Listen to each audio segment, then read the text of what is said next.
The empty water bottle clatters against the concrete, and Noriko's gaze returns to me.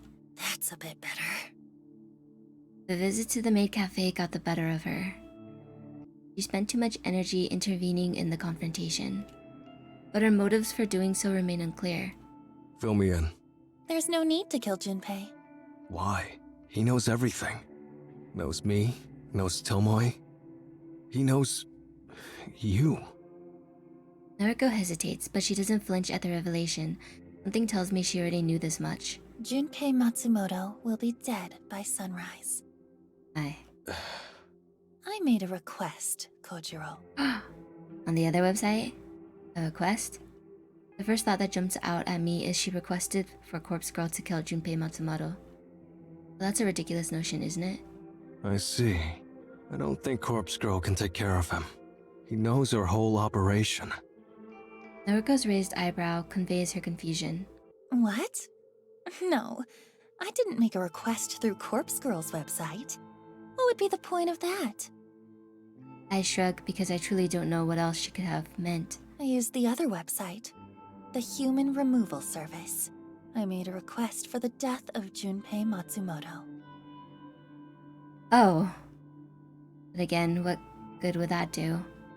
Junpei is an accomplice. If his colleague, the venerable, supposedly immortal Herald, receives a request to kill him, it will simply be ignored. Unless... Starting realization dawns on me. Shit, of course. Why didn't I suggest that? A haunting smirk is inscribed across Noriko's features. She knows that I have finally drawn the same conclusion. The Herald is ambitious. His convictions are strong. Absolute.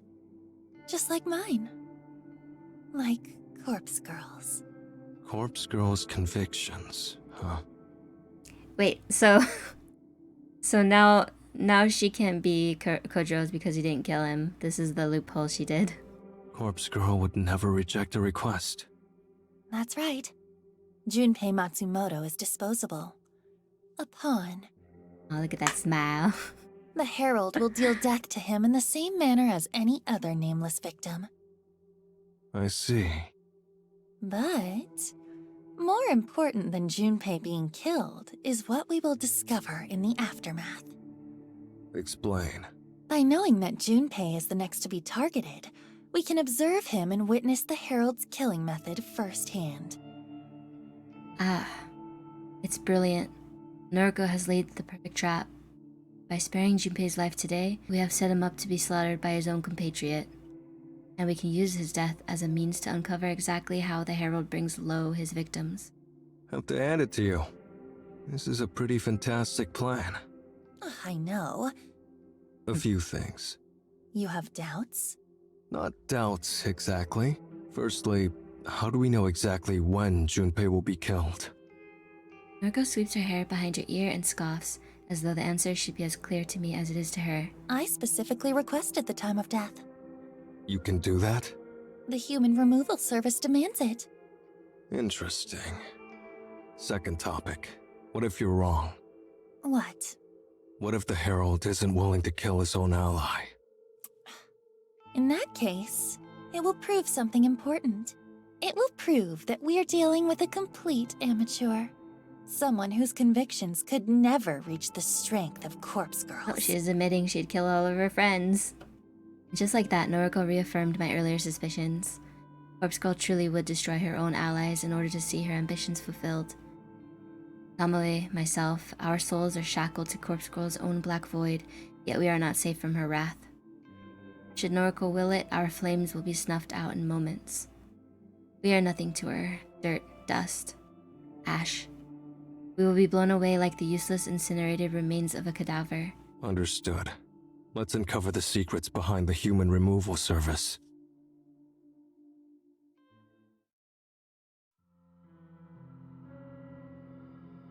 August 7th, Friday morning, back at Junpei's place. Another early morning. You can call it that. I haven't gone to sleep yet, so it still feels like late night. Noriko has me on a short leash. Thinks she knows it too. Apparently she specified this as the place of Junpei's death. Don't know how she knew of it. Oh damn, she's been watching the whole time. This parking complex belongs to Junpei's apartment building. It extends 2 or 3 levels underground. Again, Noriko specified the exact location of the death. The human removal service seems to take our user requests very seriously. How much further in? Shh, keep your voice down. I'm just looking for a good vantage point that we can hide. What? Her words are severed by a violent gasp. Unable to speak another word, she simply points. It's Aoi, isn't it? My eyes obediently follow the direction of her slender fingers. Yeah, it's Aoi. Look at that. That's Aoi. She killed her own boyfriend? Oh. Disappointing. Missed the main event. How would Junpei not recognize her voice? Maybe she never talks in the mask. Junpei Matsumoto is already dead. He's floating in a sea of his own lifeblood. Vicious stab wounds practically glow red along his back. After examining his remains, I turn my attention to the less interesting figure standing motionless beside him. You. The masked stranger looks like the villain from a B-rated slasher film. He's covered from head to toe in dark clothing, a zipped-up jacket with extra long sleeves, a hood, a skirt. The cut of the figure's clothes combined with his physique gives me the impression that he may in fact be female. Is this the Herald we've been searching for? The bloody corpse at her feet would suggest that it is so. That mask. The mask.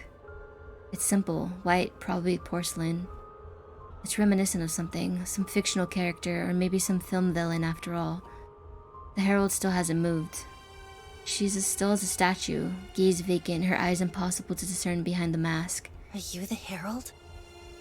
For the first time, the figure moves. It's a startling, jerky motion, like a mannequin or a puppet being pulled by strings. Her head cocks to the side as she seems to notice our presence for the first time. But an answer to Noriko's question is not forthcoming. I step up to the plate. You really immortal? Just tackle her. The Herald doesn't react to my voice like she reacted to Noriko's. She has returned to a stiff, doll-like state. Pretty easy to prove if someone or something is immortal, and I've always had a curious mind. I draw the knife from my pocket and launch it at the mannequin. The blade embeds itself in the thing's shoulder, and she doesn't so much as flinch as a trickle of blood pools around the shining still. Huh. Damn. Mr. Hart. Kojiro, why did you do that? I shrug and take a step toward the Herald before Noriko tugs at my coat and holds me back. She takes my place and puts herself between me and the Herald. Tell us who you are. We deserve to know that much. Something in Noriko's words, the sound of her voice or the tone of her plea, causes the Herald to move once more in acknowledgement. But the motion this time is quick, fast, calculated. The Herald moves a sleeved hand to withdraw the knife from her shoulder, and she allows the blade to drop down to the concrete ground with a dull ting. Before the knife hits the ground, the Herald turns her back to us and breaks into a sprint. Oh, come on, you guys let her go! Ugh. Shit. Not cut out to chase her. Could've just tackled her right then when she was disassociated. Don't bother. We won't catch up. The Herald disappears into the darkness of the parking lot. We are left standing by the corpse of Junpei Matsumoto. Well, we didn't see the killing, but at least the request was granted. She's right, her gambit paid off. The Herald killed her own ally. She has proven her convictions are strong. I crouch down to examine Junpei's corpse, but it's hard to get a good look in the darkness. Regardless, it's clear that the dog is dead. Should we leave the body? Going to send a text. Huh? Who are you messaging? See if I can pull a few strings. Wouldn't mind if the corpse ended up at my morgue. What are you planning? Nothing. Really. Just want to prod and poke a bit. Noriko's subsequent grunt is a clear indication that she doesn't fully believe me. Do what you want. I've gained as much from this as I had hoped. I let her trail off as I turn my attention to my phone. I swipe through my contacts and quickly compose a message to a few people in particular.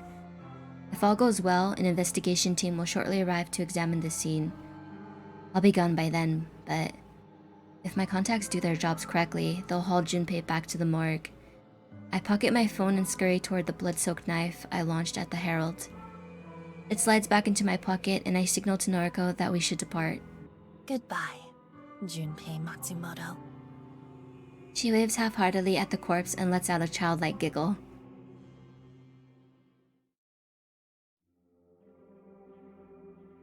How frustrating. A scant few hours sleep didn't offer much in the way of refreshment.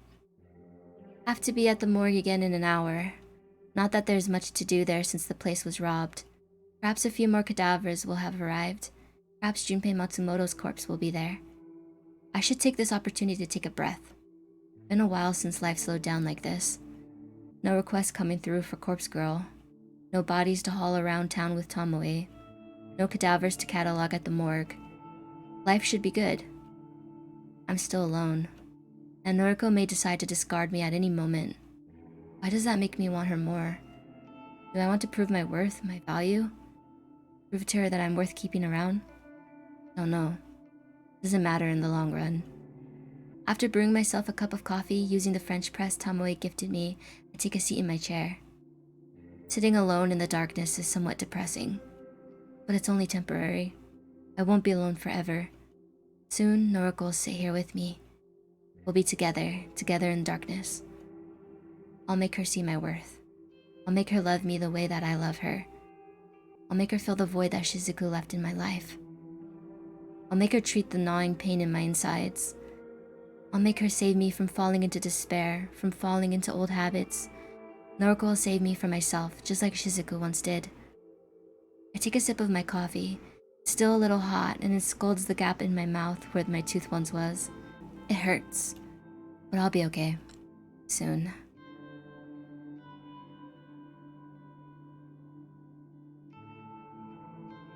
It's hard to hide a smile when plans unfold perfectly.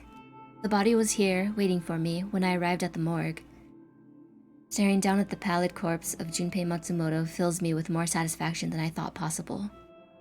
The dog is dead, and my early morning encounter with his executioner was just some fever dream born from wishful thinking. His body is riddled with stab wounds, deep, clean, piercing cuts. But these injuries were not inflicted by a knife. I'm no forensic pathologist, but the wounds are too thin and too deep. Each intrusion is about the width of a chopstick. Doubt he was killed by chopsticks, though. You never can rule out everything. My gaze pens down his body, looking for anything of interest. The rest of his form looks ordinary. Nothing to note. I'll unzip the bag for now and return him to his allocated cold chamber. Might take him out once in a while to have a laugh. As I raise the zipper, covering his legs and groin, I have to shift his arms to fit them within the HRP.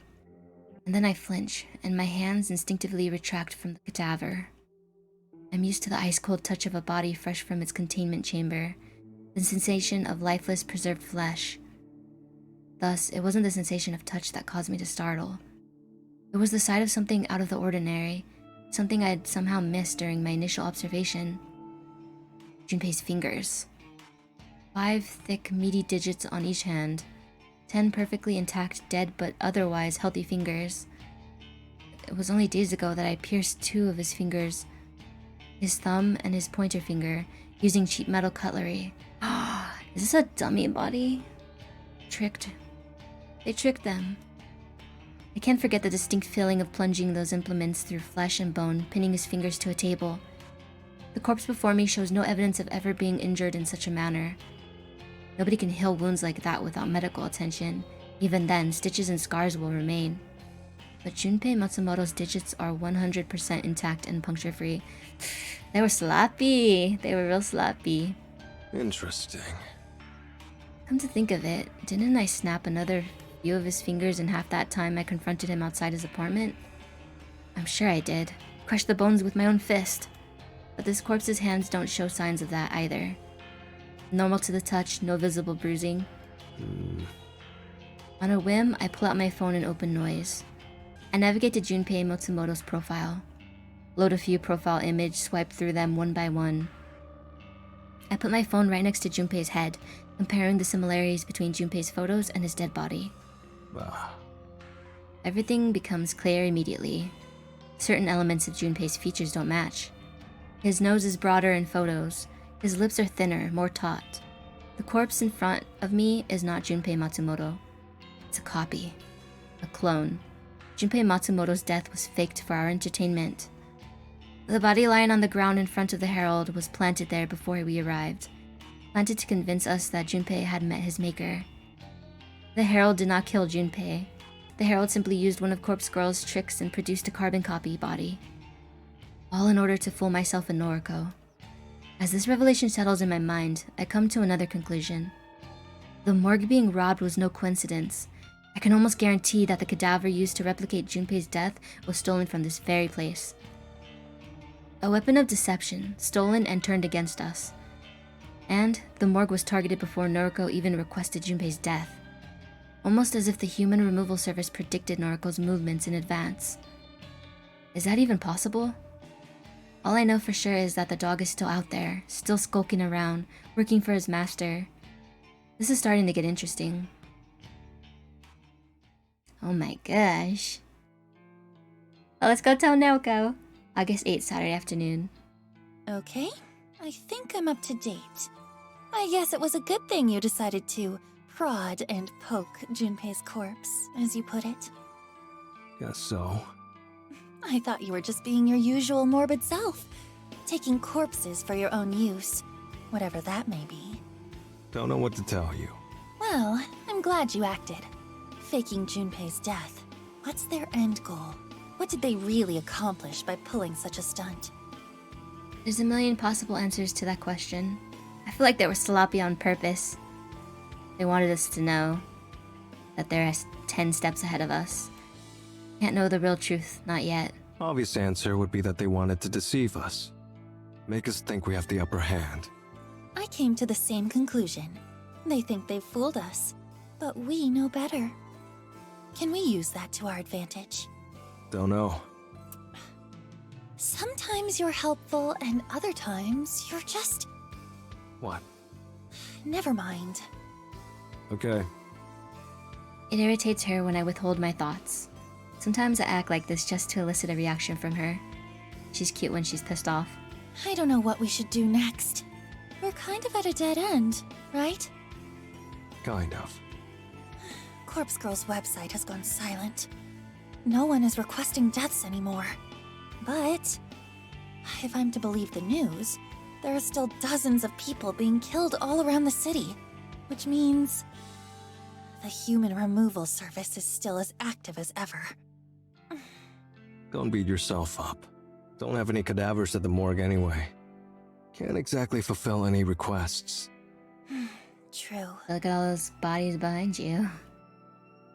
She sighs and rubs her eyes. Despite her tired, exhausted appearance, she's dealing with recent events rather well. For Noriko, at any rate. Can you let me know when the morgue starts filling up again? Sure. Hang on. There is one body there.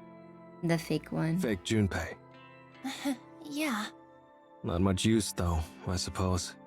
No, not really. Keep me updated. Okay. She rubs her eyes again and tries to hold back a yawn. You look wrecked. Sorry. Things are tough right now. It'll get better. You'll cause some deaths soon enough. My words have the strange effect of actually cheering her up slightly. I know we're not exactly the most normal people. The things we do, the causes we devote ourselves to, they are wrong. There's no other way to put it. I know this. I trust that Noriko knows this as well. We're morbid, sick, disgusting. Noriko slaughters innocent people in the name of Corpse Girl, her fabricated idol or alter ego or whatever else she could be. As for me, I've got as much blood on my hands as Noriko does. She likes to believe she's innocent, but the truth is that she's just as guilty as any killer. I don't see myself the same way. I know for a fact that things I've done are enough to put me behind bars for the rest of my life. I don't try to convince myself that I'm something I'm not. I'm a criminal, plain and simple. But Noriko is a kindred spirit. We're connected on some level that I don't expect the average person to understand. We're bonded by the things we've done, the death we've witnessed. Looking at her now, this tired girl worn thin by stress, I can't help but be reminded of Shizuko. I messed up with Shizuko. I didn't take the time we had together seriously. I took it all for granted. I won't make the same mistake with Noriko. I'll make her mine, and I'll prove my love to her every day. Perhaps that will convince her to not discard me when I've run out of use. Want something to eat? She glances at me and opens her mouth, but weighs her words before speaking. Thanks, but you know me. I know. Of course I know. I know so much about her. She doesn't eat, not unless she absolutely has to in order to live for another day. Something light? A salad? I want to share a meal with you. I can't. Okay, I understand. I do, I get it. It's Noriko. Her convictions are what I admire most about her. What would it say of her character if I could break her convictions with a simple invitation? We should get married. Oh, okay, Kotaro. Chill. Huh? A few days ago, you said you'd be mine. If you killed Junpei, you didn't kill Junpei. I told you something like that, yeah. But that had a condition. You had to kill Junpei. She's right. I didn't manage to kill him. Does that mean I don't deserve her? Maybe there's something else I could do? Let me prove that I'm a man you can love. I'll think about it. Okay. I'll take that. It's better than an outright no. Maybe you should get going for now. I need to sleep. Okay. I'll leave her be. Should get some sleep myself. Later. Bye, Kojiro. Something about the way she says my name sends a chill down my spine. It's not a pleasant sensation. It's not a feeling of elation or excitement. It's uncomfortable, disconcerting. I shrug it off and leave the factory.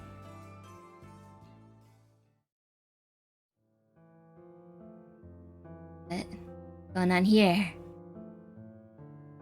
I have an uncannily vivid recollection of dragging Shizuko's corpse through the streets on the night she was killed. Oh no. I was worried that he killed her. That's sad. I had witnessed the collision. I watched, speechless, as the asshole who ran her down drove away like a coward. It took me a while to gather the strength to collect her crumpled body from the asphalt. Hey, she really does look like Noriko. By then, it was around 7 o'clock. The sun had set, but a sliver of light still peeked over the horizon, tinting the sky with an orange hue. People kept screaming at me. Wasn't doing anything wrong, wasn't trying to smear Shizuko's blood on the sidewalk. Just wanted to take her home. She was hurt or dead. No point leaving her in the middle of the road. She didn't comment on my suit. Got all dressed up just for her. Didn't comment on the ring, even as I slipped it on her stiff finger. She didn't say a word about the size of the diamond. But she made a unique sound as we walked. It rings in my ears now and then, especially when I catch myself in quiet moments. Oh God. Oh Jesus. Didn't know what it was at the time. It punctured the silence between my heavy footsteps. Turns out the sound was caused by the fabric of her dress stretching and ripping against the coarse texture of the sidewalk. She made that sound for the entire journey home.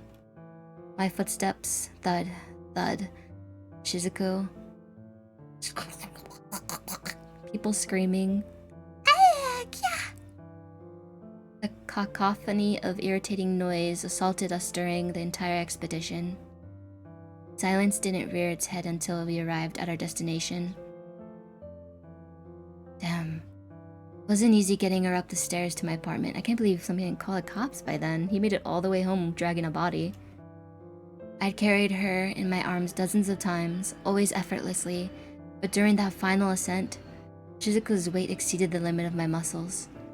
Had no choice but to drag her up slowly, a single step at a time. Wasn't my fault her head cracked against every step.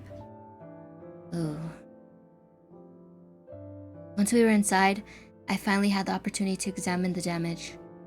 Her limbs were flattened, her chest had caved in, ribs crushed and ground into a fine dust. Remarkably, her beautiful face remained unmarred. She looked at peace despite having died in pure agony not long before. And that was the last time I kissed her. I planted my lips on hers and found comfort in the slight warmth that still remained. And then I closed her eyes.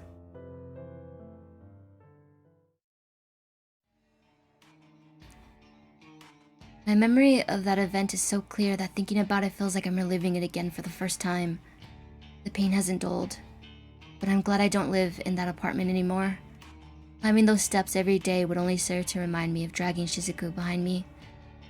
I cut myself free from the chains that shackle me to her, but I can never destroy the memories. I think they'll haunt me to the end of my days. Perhaps that's why I'm so desperate to fill the void she left in my life. I'm desperate to distract myself with the love from another. And yet, at that time, I didn't want to let her go. I wanted to hold her cold, lifeless corpse to my body and simply waste away so I could join her in the afterlife. In fact, I was so attached to her corpse that I did something I'd never done before. Not once in all my history of toying with dead bodies. Oh god, please no. I decided to keep her. Okay. Whew.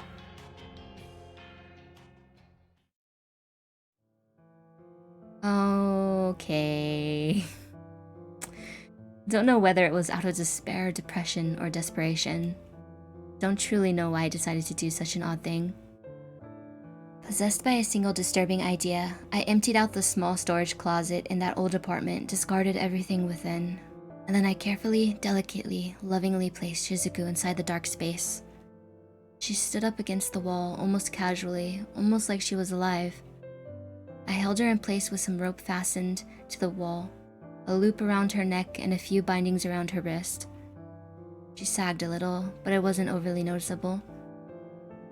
There, Shizuku stood before me. Though her gaze was lowered, I could almost fool myself into thinking she wanted to greet me. Or she wanted to simply say goodbye. Goodbye. Something I'd never considered saying to her. But I knew it was time.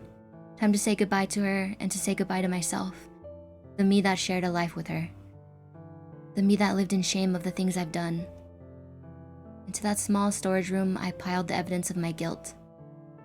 All the macabre and sickening paraphernalia I had collected over the years found a new home within that dark space.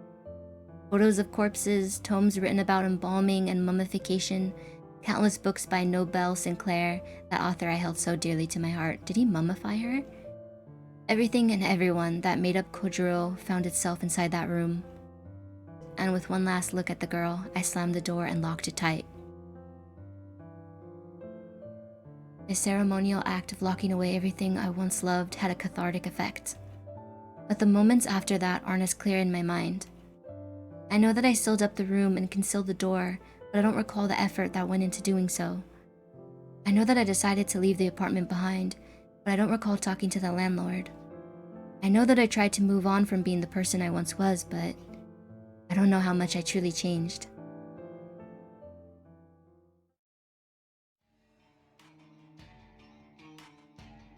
Gonna end the episode there. Not much really happened. I guess it did.